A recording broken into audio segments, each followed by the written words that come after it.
ಚಳ್ಳಕೆರೆ ತಾಲೂಕಿನ ನಾಯಕನಹಟ್ಟಿ ಹೋಬಳಿಯ ಗೌಡಗೆರೆ ಗ್ರಾಮದ ಎಕೆ ಕಾಲೋನಿಯ ಅಂಗನವಾಡಿ ಬಿ ಕೇಂದ್ರದಲ್ಲಿ 80ನೇ ಸ್ವಾತಂತ್ರ್ಯ ದಿನಾಚರಣೆ ಶನಿವಾರ ಸಡಗರ ಸಂಭ್ರಮದಿಂದ ಆಚರಿಸಿದರು. ಆಗಸ್ಟ್ 15ರಂದು ಜನಿಸಿದ ರಘು ಮತ್ತು ಸುಗಂಧದವರ ಪುತ್ರ ಪರಿಣಿತಾರ್ ಹುಟ್ಟುಹಬ್ಬದ ಪ್ರಯುಕ್ತ ಅಂಗನವಾಡಿ ಬಿ ಕೇಂದ್ರದ ಮಕ್ಕಳಿಗೆ ಬಟ್ಟೆ ವಿತರಣೆಯನ್ನ ಮಾಡಿದ್ರು. ಮಕ್ಕಳು ವಿವಿಧ ಭೂಷಣಗಳ ಬಟ್ಟೆ ವಸ್ತ್ರ ಧರಿಸಿದ್ರು.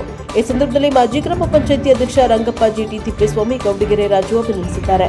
Bureau report Harish, Prajabhava TV, Chitradurga.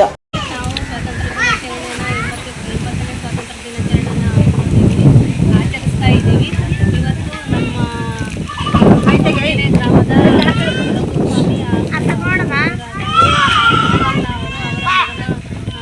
ಜನ್ಮದಿನದ ಪ್ರಯುಕ್ತ ನಮ್ಮ ಇಲಾಖೆಯಿಂದ ಫಲಾನುಭವಿಗಳ ಪರವಾಗಿ ಇದೇ ರೀತಿ ಎಲ್ಲರೂ ನಮ್ಮ ಅಂಗನವಾಡಿಗೆ ಸಹಾಯ ಮಾಡ್ತಾ ಇದ್ದೀವಿ. ನಮ್ಮ ಅಂಗನವಾಡಿಗಳು ಹೆಚ್ಚಾಗಿ